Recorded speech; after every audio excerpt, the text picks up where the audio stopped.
नमस्कार।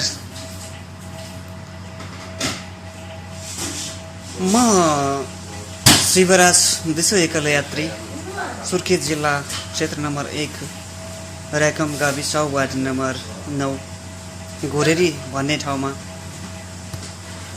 आमा हेमकला बुढा र बुबा धनसिंह बुढाको कोखबाट जन्म भई हाल मरुभूमि कुवेतमा कर्मथलो बनाउँदै आइरहेको छु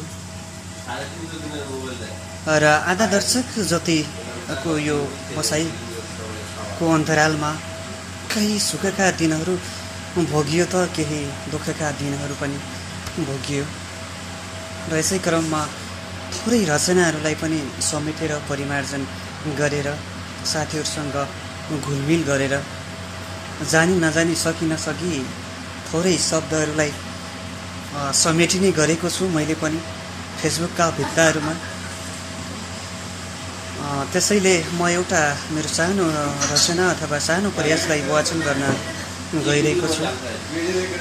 सुनेर प्रतिक्रिया दिनुहोला भन्नेमा पूर्ण आशा छु। गजलका हरफहरू यसरी अगाडि बढ्दछन्। रुन्छ यो मन परदेशमा गाउँमा भेरीलाई सम्झेर, रुन्छ यो मन परदेशको ठाउँमा भेरीलाई सम्झेर, पठाए चिठी मायाको नाउँमा भेरीलाई सम्झेर, रुन्छ यो मन परदेशको ठाउँमा भेरीलाई सम्झेर। नमरे बाँचे कालले साँचे फर्केर आउनेछु एक दिन, नमरे बाँचे कालले साँचे फर्केर आउँछु एक दिन, परदेशी कान्छा आफ्नै गाउँमा भेरीलाई सम्झेर, पठाए चिठी मायाको नाउँमा भेरीलाई सम्झेर।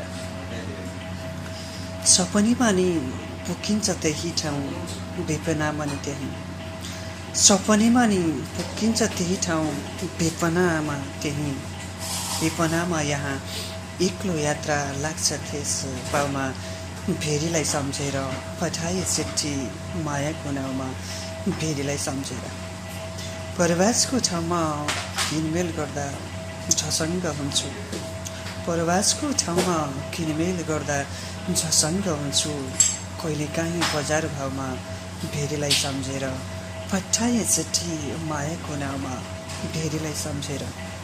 रुन्छ यो मन प्रदेशको ठाउँमा भेरीलाई सम्झेर, परदेशी कान्छा आफ्नै गाउँमा भेरीलाई सम्झेर। धन्यवाद।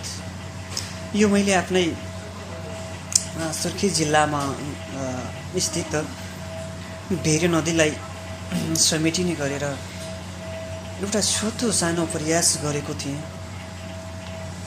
गत योभन्दा झन्डै 2 वर्ष अगाडि लेखेको थिएँ मैले र आज कता कता आफ्नै गाउँघरको याद र सम्झनाले सताउँदाखेरि बल्झाउँदाखेरि मैले वाचन गर्ने कोसिस गरेको थिएँ। धन्यवाद।